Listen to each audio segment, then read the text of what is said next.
안녕하세요. 과거를 잊고 새 출발을 하고 싶은 40대 남자입니다.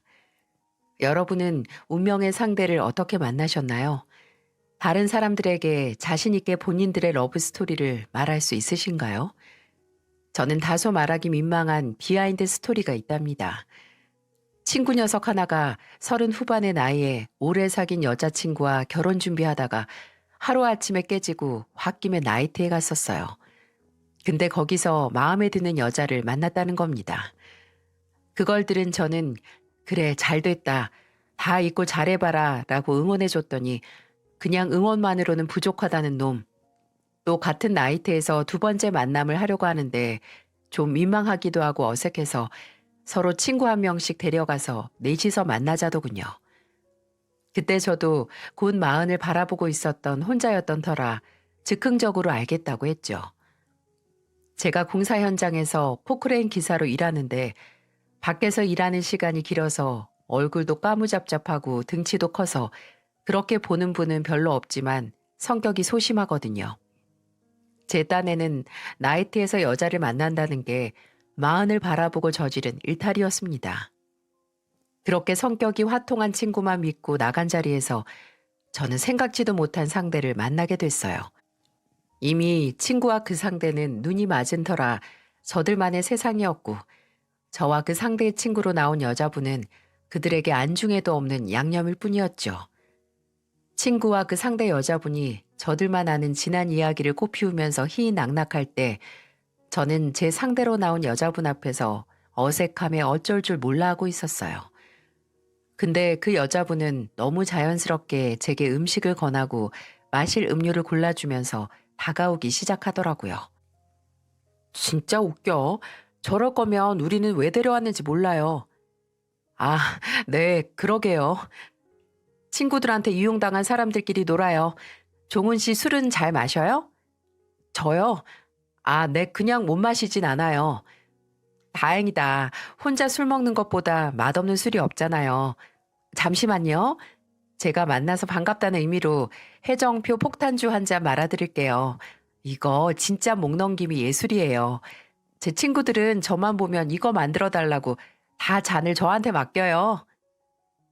해맑은 얼굴로 제게 폭탄주를 말아주는 여자가 어찌나 매력적으로 보이던지 제가 성격이 소심해서 그런지 적극적인 사람에게 약하거든요.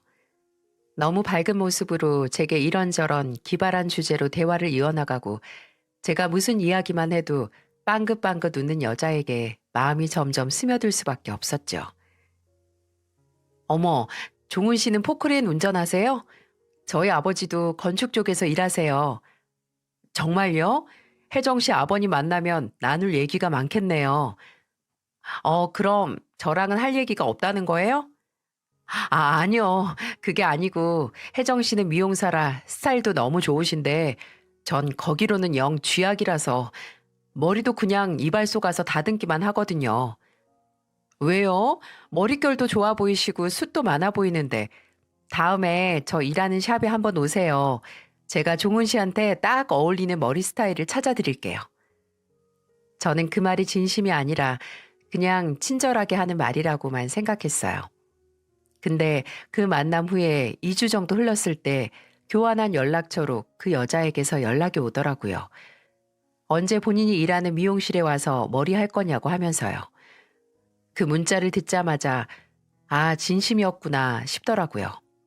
그래서 염치불구하고 정말 그 초대에 응해 여자가 일하는 미용실로 갔습니다. 그 후로도 계속 꾸준히 연락을 이어갔죠. 그리고 저희는 연인이 되었습니다. 여자는 참 든든한 연인이었어요. 직업병처럼 제 머리를 딱 보고 언제 다듬자, 새치 염색 좀 하자 챙겨주는 것뿐만이 아니라 전화상으로 제 목소리만 듣고도 제가 어떤 상태인지 딱 알아차렸어요. 제가 현장에서 문제가 좀 있어서 기분이 안 좋은 상태로 여자와 통화를 했는데 여자는 바로 제 목소리에서 근심을 읽은 건지 제게 깜짝 이벤트를 해주기도 했습니다. 제 자취방에 먼저 가서 제가 좋아하는 나초 치즈와 맥주를 사다 놓고 제가 좋아하는 액션 영화를 준비해 놓고 기다렸어요. 아무리 힘든 일이 있어도 여자와 함께 푹신한 소파에 노곤하게 누워서 맥주 한 잔 하면서 좋아하는 영화 한 편을 딱 보면 바로 충전이 됐습니다. 그렇게 1년 정도의 연애 끝에 저희는 결혼을 했어요. 제가 딱 40의 마지막 겨울을 보내는 해에 한 결혼이었습니다. 남들보다 늦게 한 결혼이었지만 오랫동안 기다릴 만한 상대와 하는 결혼이기에 후회는 없었어요. 오히려 제 아내를 만나기 위해 이렇게 오랫동안 혼자였구나 하는 생각이 들 정도로 저는 아내를 사랑했으니까요. 아내와의 결혼이 만족스러웠던 건 제가 아내를 사랑하는 마음뿐만 아니라 정말 이제 좋은 가족과 가족이 된다는 거였네요. 일단 너무 신기했던 게 아내와 저는 나이트에서 만났지만 알고 보면 한 동네에서 평생을 같이 살았던 이웃이었던 겁니다. 같은 동네에서 서로가 존재하는지도 모르고 살다가 이렇게 만났던 거죠. 그리고 장인어른께서는 건축 쪽에서 거의 30년을 몸담고 계셨기에 결혼 전부터 저를 만나보고 싶어 하셨습니다. 딸이 만난다는 남자가 본인과 같은 업계에서 일한다고 하니 반가우셨나 봐요. 또 장모님께서는 사는 동네에서 크지 않은 슈퍼마켓을 운영하셨는데 저도 몇 번 가본 적이 있던 곳이거든요. 오랫동안 슈퍼마켓을 운영해 오신 장모님께서는 손님 얼굴은 절대 안 잊으셔서 제 얼굴도 기억을 하셨고 심지어 저희 어머니 얼굴도 기억을 하셨어요. 그러니 이렇게 알게 모르게 인연이 깊은 두 집안이 상견례에서 만났을 때 상황을 한번 상상해 보세요. 저나 제 아내는 저희 결혼을 위한 자리였다기보다는 양가의 친목 모임이나 다름없다는 생각을 할 정도였네요. 아유, 이렇게 가까이 인연이 있을 줄 누가 알았겠어요. 그 컴컴한 술집이 아니라 그냥 훤한 대낮에 동네 산책만 좀 했어도 만날 수 있었을 텐데 안 그래요, 사부인? 그러니까 말이에요. 제가 친구들이 딸이 어디서 신랑 될 사람 만났냐고 물었을 때 어찌나 당혹스럽던지 아니 나이트에서 만났다는 얘기를 어떻게 해요. 엄마, 성인이 나이트 가는 게 죄도 아닌데 숨길 게 뭐가 있어요. 너희나 그렇지. 엄마 나이 때 사람들은 욕해. 그래도 이렇게 만나긴 했으니 다행이죠. 사부인, 저는 같이 건설 문제 얘기할 사이가 생겨서 대만족입니다. 그래, 사위사랑은 시어머니가 아니라 시아버지지. 나는 그 동네가 혜정이 낳고 이사간 동네거든요. 근데 30년 이상 살았어도 편한 친구 하나 못 찾았어요. 뭐 사람 사귀려면 무슨 교회 나가야 한다. 무슨 계모임 들어야 한다. 보험 들어줘야 한다. 뭐다. 말이 많아서 편하게 마음 들 곳 없었는데 이제라도 우리 사부인 만나서 얼마나 다행이게요. 우리 이제 가족된 인연으로다가 종종 만납시다. 아유, 저야 좋죠. 이렇게 친구 같은 가족 생겼으니 말만 들어도 든든하네요. 아유, 사부인, 하시는 전집 어느 시장에 있는 거라고 하셨죠? 제가 부침개를 정말 좋아하거든요. 막걸리에 같이 먹으면 진짜 끝도 없이 들어가잖아요. 헉, 어머, 사부인 술 좋아하세요? 아유, 말도 마세요. 이 사람이 저보다 더 잘 마십니다. 어머, 벌써 공통점을 찾았네요. 제가 술 좋아서 전집하는 사람입니다. 가게 마감하고 저 혼자 남은 전에 막걸리 한 통 하는 게 제 취미 생활인데 이제 우리 사부인 초대해서 같이 하면 되겠네요. 제가 어렸을 때 아버지께서 돌아가시고 무뚝뚝한 아들인 저와 단둘이 외롭게 사신 어머니께서는 제가 결혼하자 한 번에 딸같이 싹싹하고 다정한 며느리와 또 동년배 친구인 사돈이 생겨서 참 좋아하셨습니다. 제 머리에 난 새치와 더불어 저희 어머니께서도 주기적으로 해야 하는 새치 염색이나 파마 같은 건 모두 아내에게 맡기셨어요. 아내는 한 달에 한 번씩 염색약을 들고 저희 어머니 댁에 가서 어머니 염색도 시켜드리고 두 사람이 좋아하는 드라마 얘기를 하면서 하룻밤 자고 오기도 했습니다. 하지만 그런 며느리보다도 저희 어머니께서 마음을 뺏긴 건 바로 장모님이었어요. 제가 장인어른과 함께 취미인 낚시를 다니는 것처럼 저희 어머니와 장모님은 제가 결혼 후에 뭐든 함께 하셨어요. 어느 정도였냐면 저녁에 어머니께서 식사는 잘 하셨냐 하고 전화를 하시면 열의 아홉은 장모님과 함께 계실 정도였습니다. 여보세요? 엄마, 가게 마감하셨어요? 어? 마감은 했는데 아직 안 나갔어. 엄마 또 술 드셨죠? 옆에 장모님 계세요? 그래, 둘이 한잔하고 있다. 잔소리 할 거면 전화 끊어. 막걸리 미지근해지니까. 아유, 얘가 이래요. 어렸을 때부터 아주 지 애비보다 더 잔소리가 심했다니까. 두 분의 가장 맛있는 안주거리는 당연 서로의 자식들인 저와 아내의 옛날 얘기였죠. 거의 험담뿐이었지만 두 분은 한 번 자리에 앉아서 얘기를 시작하시면 정말 몇 시간이고 웃으면서 대화를 하셨어요. 한 번은 오랜만에 장모님을 뵀는데 장모님께서 저를 보자마자 권서방, 고등학교 때 가출한 적 있다며? 아유, 왜 사부인 속을 그렇게 썩였어? 라고 하시는 겁니다. 저희 어머니께서 제가 고등학교 다닐 때 딱 하루 가출했던 걸 말씀하신 거죠. 저랑 아내는 이러다간 정말 어렸을 때 기저귀는 언제 뗐고 진짜 잊고 싶은 창피한 일까지 다 공유하시겠다 싶었어요. 술이나 수다뿐만이 아니라 어머니와 장모님께서는 두 분끼리 놀러 다니는 날도 많았어요. 봄이 되면 꽃놀이라고 돗자리 찾아들고 나가셔서 간간히 저희에게 서로 찍어준 사진을 휴대폰으로 보내시면서 자랑을 하셨고, 또 여름이면 즉흥적으로 제게 운전을 부탁하셔서 밤바다를 보러 가기도 하셨어요. 장인어른도 저도 원래 낚시를 좋아하긴 했지만 장인어른이 더 저를 데리고 낚시를 다녔던 이유가 바로 장모님께서 저희 어머니와 놀러 다니시느라 집에 안 계신 날들이 늘어서도 있었습니다. 쉬는 날이면 혼자 집에 계시기 적적하시다고요. 아내가 장인어른께 전화를 걸면 장인어른은 종종 허탈한 목소리로 혜정아, 네 엄마 또 네 시어머니랑 어디 갔다? 라고 하셨습니다. 저와 아내의 결혼은 단순히 저희 둘만의 결합이 아니라 저희 어머니와 장모님께 영혼의 단짝을 만나게 해주는 계기가 된 거예요. 결혼 2년 후에 아내가 아들을 낳았을 때도 아마 아들을 데리고 이리저리 많이 놀러 다닌 것도 어머니와 장모님이었을 겁니다. 아들이 어렸을 때는 저나 아내보다 할머니 두 분과 놀러 다닌 기억이 더 많을 거예요.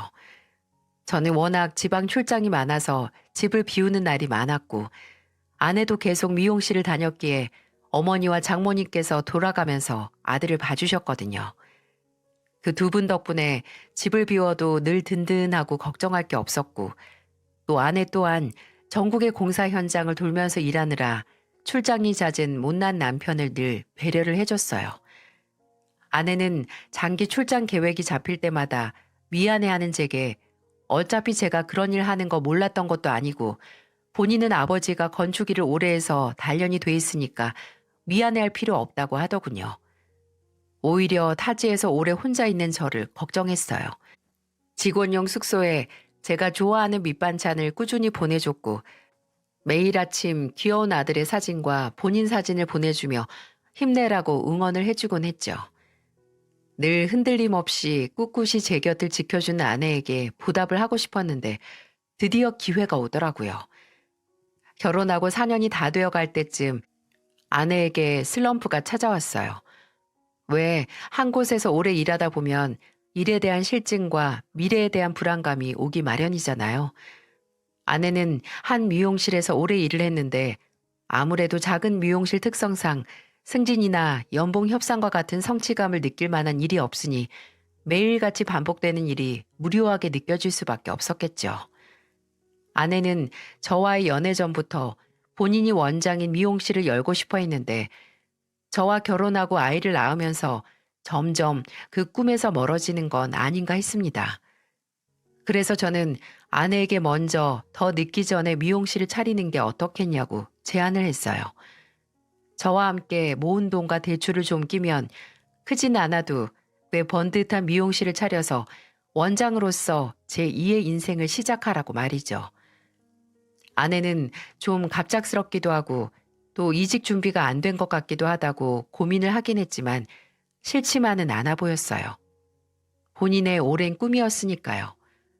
근데 그때 예상치 못한 구원의 손길이 저와 아내에게 다가왔습니다. 아내가 미용실 개업을 고민하고 있다는 소식을 듣고 저희 어머니께서 천군만마처럼 2천만 원의 거액을 선뜻 내어주신 거예요. 어머니는 70이 넘은 나이에도 꾸준히 본인이 좋아하는 일을 하면서 경제 활동을 하는 인생의 선배로서 아내에게 더 늦기 전에, 더 후회하기 전에 하고 싶은 일이 있다면 하라며 도움을 주신 겁니다. 또 장인어른께서도 딸의 꿈에 바로 3천만 원을 내어주셔서 거기에 원래 예산으로 예정했던 제 돈을 보태서 처음 예정보다 더 넓은 곳을 계약할 수 있었어요. 또 장인어른께서 같이 일하는 사람들을 불러서 손수 공사까지 도와주셨기에 아내가 원하는 대로 리모델링을 할 수 있었습니다.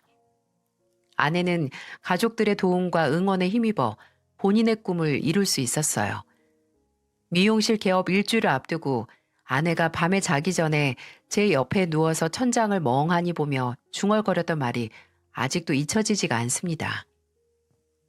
나는 내 꿈이 진짜 아무리 손을 뻗어도 닿을 수 없는 말 그대로 꿈이라고만 생각했는데 내가 자격이 되나 싶기도 하고 또 이렇게 쉽게 이루어지는 것 같으니까 어딘지 불안해.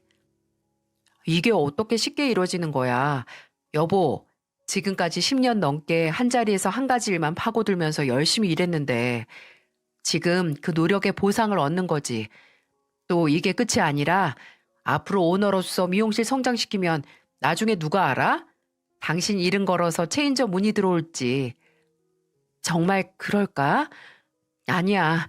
지금은 그런 것도 안 바라고 그냥 당신이나 또 다른 가족들이 나한테 건 기대에 부응만 했으면 좋겠어.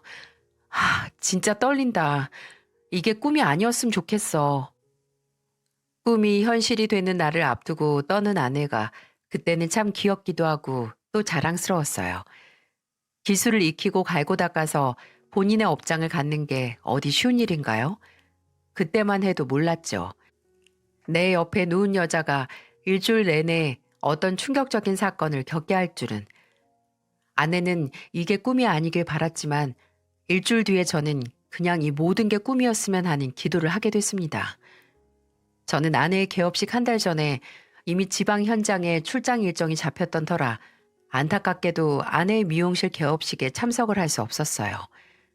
출장만 아니었다면 가서 일하는 아내도 구경하고 손님 오면 성심성의껏 접대를 해서 단골 손님을 늘렸을 텐데 너무 아쉬웠죠.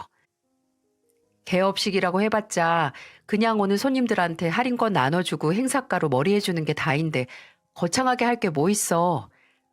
그래도 한 번뿐인 개업식이잖아. 장인어른이랑 장모님도 안 부르게? 아유, 뭐하러 그래. 오시면 신경 쓰이고 더 부담스러워. 내가 긴장해서 손님 머리 파마해주다가 태우길 원해? 당사자인 아내의 결정이니 더 이상 말 보탤 일은 없지만 저는 저희 어머니께라도 전화를 해서 그날 떡 같은 거래서 근처 다른 가게에 돌려야 하는 건 아닌가 물었습니다. 그랬더니 어머니께서 그럼 떡집 하는 지인에게 조금이라도 떡을 맞춰서 당일에 어머니께서 직접 들고 가겠다고 하셨어요. 저는 아내가 바쁘게 일하다가 깜짝 나타난 저희 어머니를 보면 더 감동을 하지 않을까 해서 미리 말은 안 했었고요. 개업식 당일 저는 이미 새벽에 현장으로 출발했습니다. 잠자는 아내 머리맡에 응원과 사랑이 넘치는 쪽지를 남겨두고 말이죠. 아내가 좋은 하루를 보내길 바라면서 현장에 도착해 쉴 틈 없이 일을 했습니다. 먼지바람 마셔가면서 땀 흘리고 일하면서 틈틈이 아내 생각을 했어요. 혹시 바쁠 때 전화하면 어쩌나 싶어서 전화는 못 해보고 문자로 손님은 많냐, 시간 나면 전화해달라 하고 저는 다시 제 일에 몰두를 했습니다. 근데 왜 그런 날 있잖아요. 정신없이 바쁜 날 오는 전화는 못 받고 내가 다시 전화를 할 때는 또 상대방도 받지 않는 도통 타이밍이 안 맞는 그런 묘한 날 말입니다. 근데 아내에게 부재중 전화가 찍혀 있던 건 아니었어요. 오후 2시가 좀 넘어갈 때쯤 저희 어머니께 부재중 전화가 찍혀 있더라고요. 그것도 3통이나요. 그래서 시간 날 때 다시 전화를 하니 통화 중이었어요. 뭐 별다른 일이 있겠어? 하고 다시 현장에 나갔는데 또 어머니께 부재중 전화가 찍혀 있는 걸 발견했어요. 그때는 뭐지? 그냥 전화하신 게 아니라 진짜 무슨 일이 있나 싶었네요. 또 제가 다시 전화했을 때는 아예 전화를 안 받으셨거든요. 아내 또한 받지 않았고요. 미용실에 무슨 일이 있나 아니면 어머니께서 떡 주러 갔다가 같이 손님 맞이를 할 정도로 바쁜가 하는 오만 가지 생각이 다 드는데 일하러 와서 마냥 휴대폰만 잡고 있을 수 없어서 무슨 일 있냐는 문자만 남겨놨어요. 그리고 제가 일을 끝내고 저녁을 먹을 시간 드디어 저희 어머니와 전화 통화를 할 수 있었어요. 여보세요? 어머니, 왜 이렇게 통화가 안 돼요? 무슨 일 있어요? 종훈아, 너 지금 여기 올 수 있니? 아니, 너 지금 당장 와야 해. 네? 그게 무슨 말이에요? 무슨 일인데요? 혹시 현우한테 무슨 일 있어요? 아니, 현우는 괜찮아. 아휴, 나도 모르겠다. 일단 너 빨리 집으로 와. 어? 너 오다가 사고 날까 무서우니까 와서 얘기하자. 이게 무슨 일인가요? 어렵게 연락이 닿은 어머니 입에서 나온 소리는 당장 그 밤에 서울 제 집으로 오라는 말뿐이었어요. 진짜 부랴부랴 현장에 집안에 문제가 생겼다고 설명을 하고 혼자 서울로 가는데 진짜 오만 가지 생각들이 제 머릿속을 지배했습니다. 누가 사고를 당한 건가? 아니면 누가 몸에 암이나 이상이 생겼다는 걸 알게 됐나? 아들은 괜찮을까? 아니면 어머니 가게에 무슨 문제가 생겼나? 하는 상상들이 꼬리에 꼬리를 물어 두통까지 유발시켰습니다. 그렇게 온갖 최악의 상상들을 다 하면서 집에 도착했을 때 저를 기다린 건 아내나 저희 어머니뿐만이 아니었어요. 장모님과 장인어른까지 제 집에 와 계시는 겁니다. 밤 12시가 훌쩍 넘은 시간에 거실에 나란히 앉은 가족을 보고 보통 일이 아니구나 싶었고 또 집안에 있음에도 이상하게 모자를 쓴 아내를 보고 의아했죠. 또 집안 분위기가 정말 앞으로 무슨 이야기가 나와도 이상하지 않을 만큼 묘했어요. 하지만 늘 현실은 상상을 뛰어넘기 마련이죠.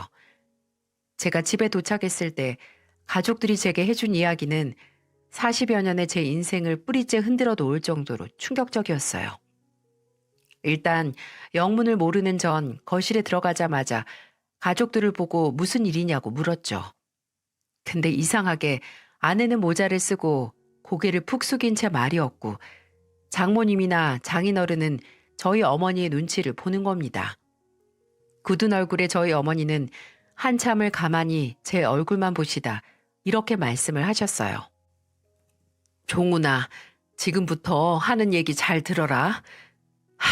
나도 어디서부터 얘기를 해야 할지 막막해. 너한테 얘기 듣고 오전에 떡 맞춰서 제 미용실에 갔어.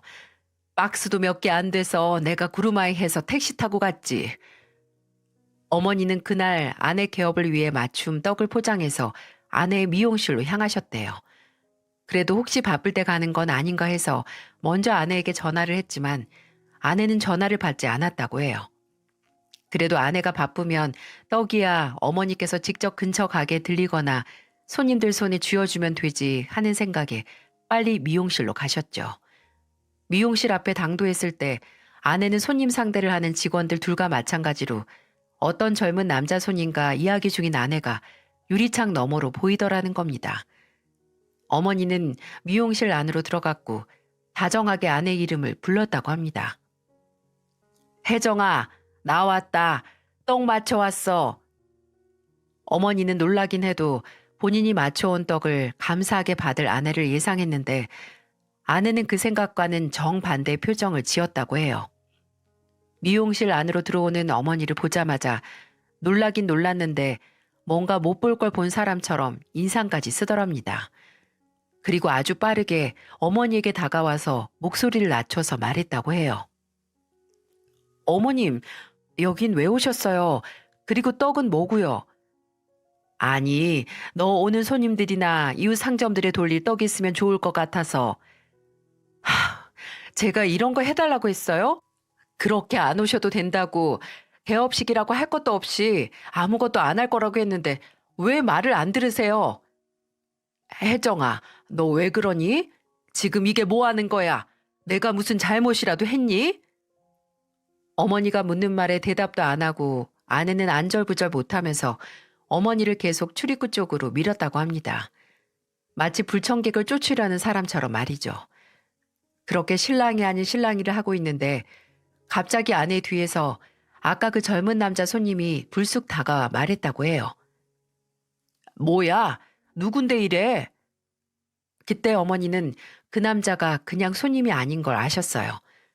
반말로 너무 친근하게 다가와서 아내에게 말을 거는 남자를 보면서 기묘한 감정을 느끼고 있는데 아내는 그 앞에서 태어남을 가장해서 그 남자에게 이렇게 속삭였다고 합니다. 어? 아니, 우리 본가 식모 아줌마야. 내가 그렇게 보내지 말라고 했는데 부모님이 떡을 보내셨네. 아내는 최대한 목소리를 낮춰서 그 남자에게 말했지만 앞에 있던 어머니는 이 막말을 다 들으셨어요. 듣자마자 머리가 어지러우셨다고 합니다. 아니, 식모? 이게 무슨 말입니까?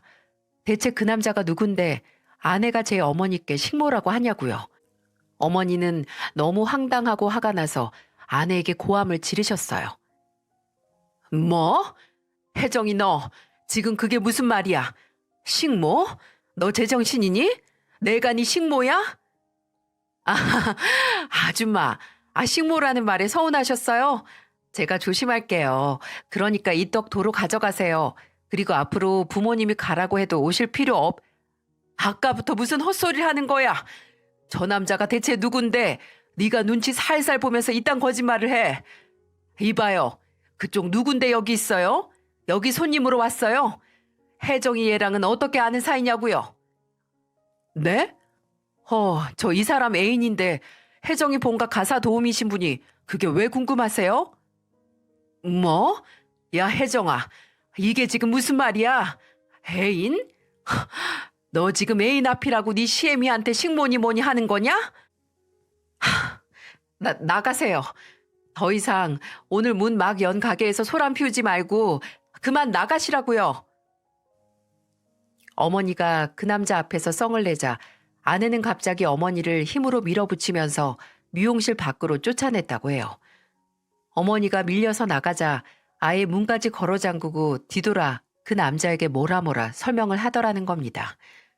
어머니는 그대로 돌아가지 않고 계속 문을 두드리고 아내를 불렀지만 아내는 아랑곳하지 않고 그 남자를 끌고 미용실 안쪽으로 들어가는 걸 어머니는 무기력하게 볼 수밖에 없으셨다고 해요. 어머니는 아내의 미용실이 있는 건물을 나와서 건물 입구에 주저앉아서 멍하게 있으셨다고 합니다. 서러움과 당혹스러움이 밀려와서 눈물까지 흘리셨답니다. 그때 제게 전화했지만 제가 받지 않았고 이 말도 안 되는 일을 어떻게 해야 할지 고민을 하시다가 마음을 먹고 장모님께 전화를 하셨어요. 여보세요? 사부인, 지금 댁이시죠? 네. 아니, 바깥 양반이 오늘 몸이 좀 안 좋아서 쉬는데 몸살 같다고 해서 잠깐 약국에 갔다 이제 들어왔네요. 무슨 일이세요?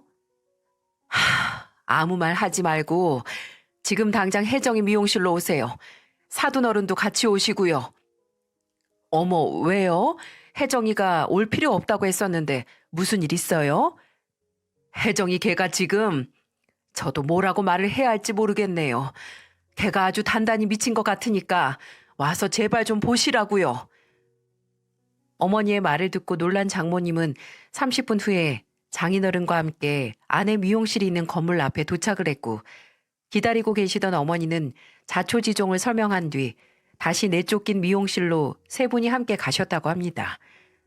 아내는 어머니께서 포기하고 돌아가셨다고 생각을 했는지 다시 문을 열어놨고 세 분이서 들어간 미용실 안에서 아내는 어머니가 처음에 보고 손님이라고 착각한 그 젊은 남자와 손깍지를 끼고 있었고 그걸 세 분이 동시에 목격을 했어요.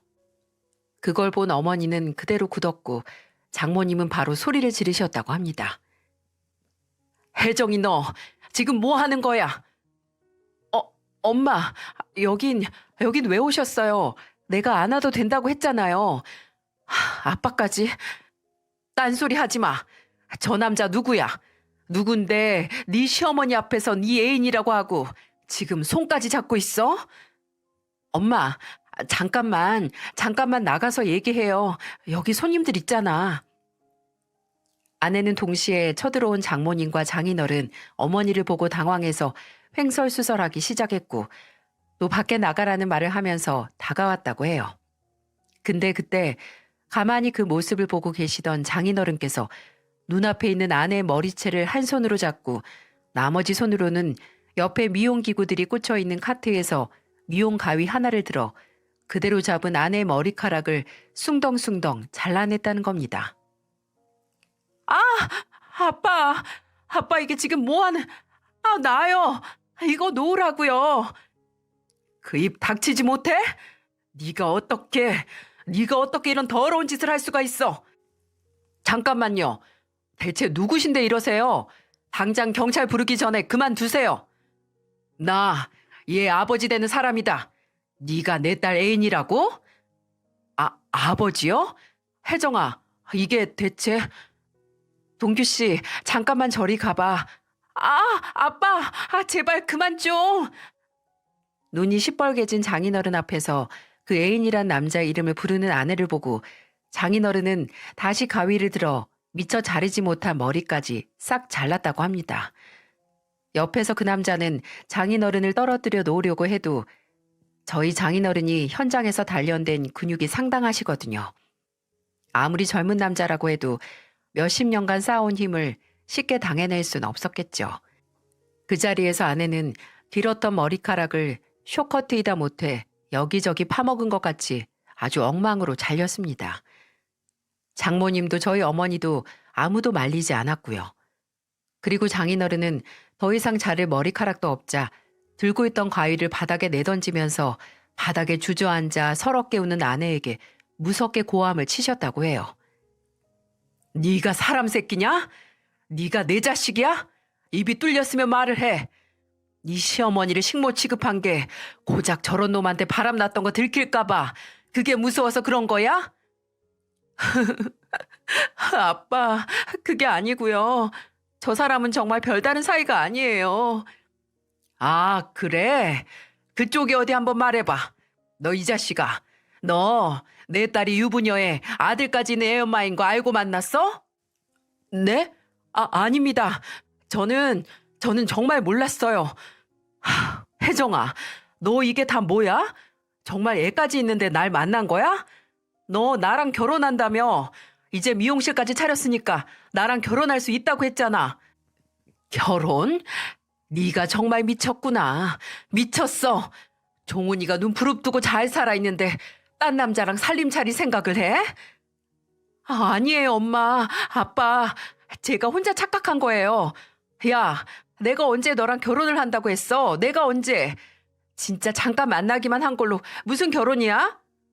너, 내가 여기서 네 부모님이랑 식모, 아니 시어머니 앞에서 나랑 나눈 대화나 찍은 사진들 다 휴대폰으로 보여줘도 돼? 그 남자의 으름장의 아내는 순간 흠칫하고 몸을 떨더니 아무 말도 못하고 입을 꾹 다물었다는 겁니다. 어머니는 눈앞에서 시작된 더러운 싸움을 허망하게 지켜보고 계셨다고 해요. 장모님은 주저앉아 있는 아내의 등짝을 사정없이 때리면서 네가 어떻게 우리한테 이래? 네가 어떻게 종훈이를 두고 이러냐고. 너 엄마 죽는 꼴 보고 싶어서 이래? 그래, 오늘 너랑 나랑 둘 다 가는 날로 잡자. 엄마랑 같이 죽자고. 라고 소리를 지르셨다고 합니다. 장인어른이 그 남자에게 손가락질을 하며 위협적으로 이 자식아, 너 유부녀를 작정하고 꼬신 거야? 라고 하니 그 남자는 황당해하면서 손사래까지 치면서 이렇게 말했다고 해요. 진짜 몰랐다니까요? 내가 신세 망칠 일이 있습니까? 애 딸린 유부녀를? 작정하고 꼬신 건 제가 아니라 댁내 따님이라고요. 한혜정, 너 정말 실망이고 누구 인생을 망치려고 이딴 짓을 했는지 모르겠는데 진짜 재수가 없으려니까 별개다. 아우씨. 남자는 그대로 미용실 바닥에 침을 뱉고 뛰쳐나갔습니다. 한순간에 아수라장이 된 미용실에서 어머니는 눈앞에서 벌어진 끔찍한 장면들에 기가 빠져서 옆에 있는 의자를 붙잡고 주저앉으셨다고 합니다. 그런 어머니를 보고 장인어른은 어머니 앞에 무릎을 꿇고 고개를 숙여 눈물을 흘리시면서 사죄를 하셨고요. 사부인, 제가 죄인입니다. 딸 자식 교육 잘못해서 이런 걸 보게 한 제가 미친놈이고 제가 죄인이에요. 무슨 얘기를 해야 할지 모르겠습니다. 정말 죄송합니다. 죄송합니다.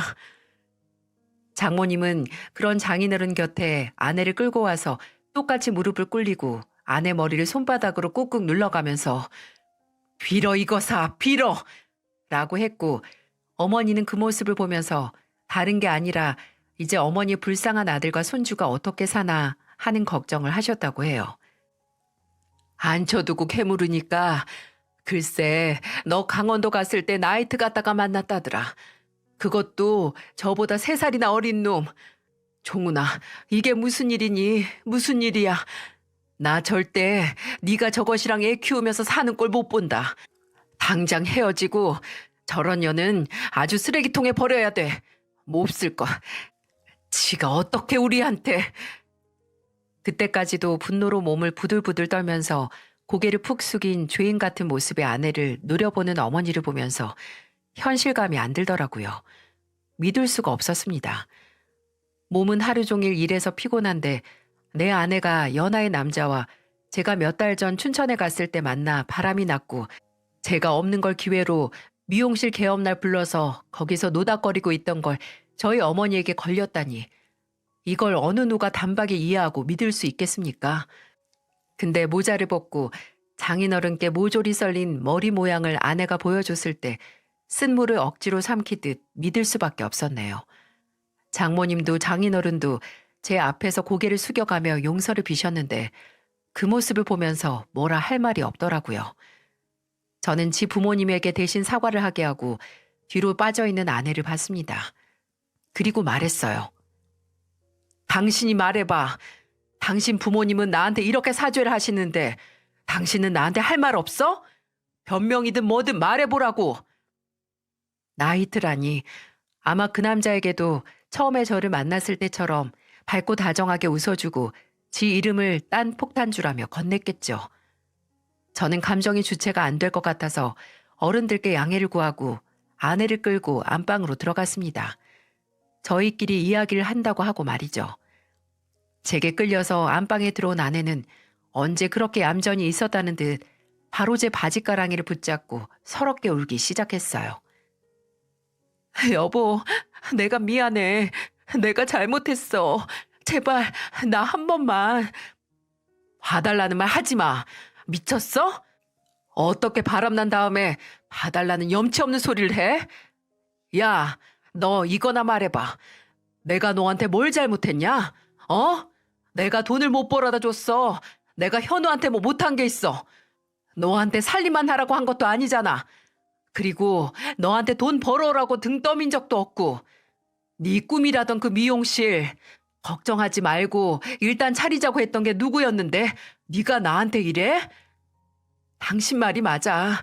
당신 나한테 잘못한 거 하나 없어. 그냥 내가 미쳤었어. 내가 미쳐서 한순간 실수한 거야. 믿어줘 여보. 나 정말 당신뿐이야. 당신하고 우리 현우 잘 키우는 게 내 꿈이라고. 야, 지겹다 그 꿈타령. 그 꿈이라는 거 지지해주고 돈도 응원도 아낌없이 퍼부었는데 이 꼴이 났잖아. 됐다. 난 이제 너란 인간을 못 믿겠고 너 같은 거랑 이제 한 공간에 더 있고 싶지도 않아. 여보 안 돼. 제발. 왜? 네가 나한테 한 짓에 비하면 내가 하는 건 애교 아니냐? 야, 더러워서 쳐다보고 싶지도 않다. 꺼져. 내 앞에서 당장 꺼지라고. 왜 이렇게 덧없는 걸까요? 한때는 정말 목숨을 바쳐서 사랑했는데 그 실수라는 걸로 이 세상에 둘도 없는 원수가 되다니 이럴 수 있는 건가요? 이래도 되는 건가요? 저는 바로 다음 날 그 여자와의 이혼 소송 절차를 밟았습니다. 그 여자가 절대 이혼을 못한다고 버텼거든요. 정말 아이러니한 건 그 여자의 외도로 인한 결혼생활 파탄이라는 제 주장에 힘을 실어준 게 바로 장모님과 장인어른이라는 겁니다. 두 분은 직접 증인으로서 본인들 딸의 외도를 목격했다고 증언까지 해주셨어요. 그리고 제게 이것밖에 못해줘서 미안하다고 평생 본인들의 딸을 용서하지 말라고 하셨습니다. 그 덕분에 그 여자의 외도 사실이 증명이 됐고 저는 그 여자에게 위자료와 함께 아들의 단독 양육권을 가져올 수 있었어요. 또 그 불륜남에게도 상간남 소송을 걸긴 했지만 그 불륜남은 적극적으로 본인의 억울함을 변호사를 통해 표명했어요. 정말 그 여자가 유부녀인지 몰랐고 본인도 결혼 사기의 피해자가 됐었을 수 있다고 말이죠. 그 남자가 잘한 건 없긴 해도 아무래도 그 말은 진실인 것 같아서 위자료 소송 승소는 받지 못했네요. 그뿐만 아니라 장인어른은 저희 어머니가 아내의 꿈 나부랭이 실현을 위해 주셨던 2천만 원을 되돌려 주셨습니다. 어머니께서 보내주신 도움과 응원을 이렇게 되돌려드려서 면목이 없다고 하시면서 말입니다. 발 없는 말이 천리 가고 한 번 내뱉은 말은 바람에 날리는 낙엽들처럼 알 수 없는 곳까지 멀리 퍼진다고 하잖아요. 그 좁은 동네에서 아마 제 이혼도 빠르게 소문이 돌았겠죠. 장모님과 장인어른은 그걸 두려워하신 건지 아니면 정말 저나 제 어머니께 부끄러우셨던 건지 이혼 소송이 마무리되기도 전에 뿌리를 내렸던 동네를 떠나 이사를 가셨습니다. 장인어른은 제게 이사를 간다고 그동안 정말 고마웠고 본인의 딸 때문에 받은 상처를 본인이 다 안고 가겠다고 앞으로 제가 뭘 하든 누구보다 행복했으면 좋겠다는 문자를 남기셨어요. 그리고 장모님은 저희 어머니께 한번 찾아와 이별의 말을 남기셨다고 해요. 어머니 식당에 찾아와서 눈물을 흘리시며 이렇게 말씀하셨다고 합니다. 사돈, 이렇게 떠나서 죄송합니다. 무책임하게 도망친다고 절 질타하실 수 있겠지만 도저히 사돈께 죄송해서 같은 동네 땅을 받고 있을 수가 없네요. 제 딸년이 저지른 잘못 꼭 용서하지 마시길 바래요. 그리고 종훈이한테도 너무 미안하다고 전해주세요. 제가 정말 종훈이 얼굴을 끝까지 볼 수가 없어서 그 말을 직접 전하지도 못했네요. 정말 이렇게 고개 숙여 사과드립니다. 죄송합니다. 정말 죄송합니다.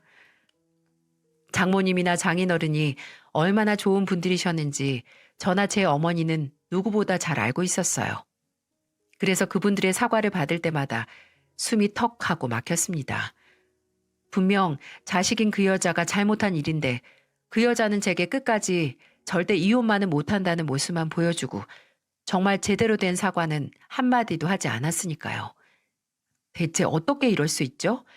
어떻게 그렇게 좋은 부모님 아래 가족을 모두 배신한 그 여자같이 개차반난 인성의 자식이 태어날 수 있냐 말입니다. 아, 그리고 마지막으로 정말 한심한 이야기를 하자면 그 여자, 제 전 아내는 의외로 지금까지 꾸준히 양육비를 보내고 있었습니다. 마지막으로 듣기로는 그 미용실도 그 개업식 날 난리 났던 게 소문이 퍼져서 오픈 이후로 손님이 꾸준히 없었기에 반년도 안 돼서 처분했다고 들었거든요. 근데 양육비는 빠짐없이 보내서 의아해했는데 알고 보니 초반에만 전 아내가 보냈던 거였고 그 후로는 쭉 장인어른 성함으로 양육비가 보내져 왔더라고요. 처음에 몇 번 들어오는 거 일일이 확인했지 몇 달 후에는 안 했거든요. 어쩐지 이혼하고 처음에만 잠깐 아들 얼굴 보고 싶다고 면접 교섭권 타령하더니 갑자기 뚝 연락이 끊기고 아들을 보러 오지도 않아서 이상하게 생각했는데 아예 아들 양육비도 본인의 불쌍한 부모님에게 다 떠넘긴 거죠. 참 같은 인간으로서 어떻게 이렇게까지 구질구질하고 한심해질 수 있는지 놀랍기만 합니다. 썩어 빠진 인간을 아닌 척 몇 년 동안은 속일 수 있어도 끝까지 그 악취는 숨길 수 없고 또 어떤 계기가 있어도 타고난 건 변하지 못하는 거죠. 저는 이혼 후 아들과 함께 어머니 댁으로 들어갔습니다. 아무래도 제가 일하면서 혼자 아들을 돌보기 어렵기도 했고 또 저도 저희 어머니도 가족의 온기가 어느 때보다 필요한 상황이었거든요. 사실 이혼 소송 과정에서 저는 상담을 다녔어요. 소송 과정 내내 제게 매달리는 그 여자를 보면서 정신적으로 많이 힘들기도 했고 무엇보다 제게 일어난 일들을 받아들이는 게 너무 힘들었거든요. 제가 왜 이런 일이 일어났나 싶고 제게 문제가 있어서 이런 일을 당하나 싶기도 했고요. 정작 정말 정신적인 치료가 필요한 건 그 여자인데 제가 상담을 받아야 하는 게 씁쓸하긴 해도 도움은 많이 됐어요. 저를 상담해준 선생님은 제게 잊고 싶은 끔찍한 일들은 쓰레기통을 비우듯 비우기 어렵다고 하더군요. 쓰레기통을 뒤집어서 안을 싹 비우는 것처럼 지울 수 있는 게 아니라 다른 기억으로 밀어내야 없앨 수 있다는 거죠. 그리고 다른 기억은 바로 남은 소중한 사람들과의 좋은 추억을 쌓고 내가 좋아하는 일에 집중을 하는 그 기억으로 구성되어 있다고요. 그래서 더 어머니와의 시간을 소중히 여기고 늘려갔습니다. 어머니께서도 저만큼 소중한 사람을 잃으셨잖아요. 원수 같은 그 여자의 부모이긴 하지만 한때는 누구보다 친했던 친구인 장모님이었기에 그 빈자리를 무시할 수 없었겠죠. 어머니께서도 한동안 제 이혼과 또 장모님의 빈자리로 우울해하셨는데 제가 일부러 더 어머니를 이끌고 외출을 하고 아들과 셋이 뭐든 좋은 걸 보고 좋은 걸 먹으러 다니자 점점 이전의 일상으로 돌아가실 수 있었어요. 지방 일정이 없으면 퇴근 후 꼭 저녁 식사는 어머니와 함께 했습니다. 친구와 보내던 시간도 즐거웠지만 그만큼 아들과 손주와 함께 보내는 시간이 더 행복하다는 걸 느끼게 해드렸어요. 그렇게 제가 이혼을 하고 1년이 지나갈 때쯤 이제는 어머니께서 먼저 제 휴가 일정을 물어보시고 그때 어디든 여행을 가자는 말을 꺼내셨고 제게 먼저 노가리에 술 한잔 하자며 맥주를 건네시네요. 저도 그렇고 저희 어머니도 아직 그 사건으로 인해 입은 상처가 완전히 아문 건 아니지만 이렇게 서로 노력하면 언젠가 언제 상처를 입었는지도 알 수 없게 나을 수 있겠죠. 저와 어머니 그리고 제 아들 이렇게 세 식구의 앞날에 늘 좋은 행복한 일만 가득하길 응원해 주시길 바랍니다. 저도 저와 같은 소중한 구독자 여러분을 늘 응원하겠습니다. 함께 해주셔서 감사합니다.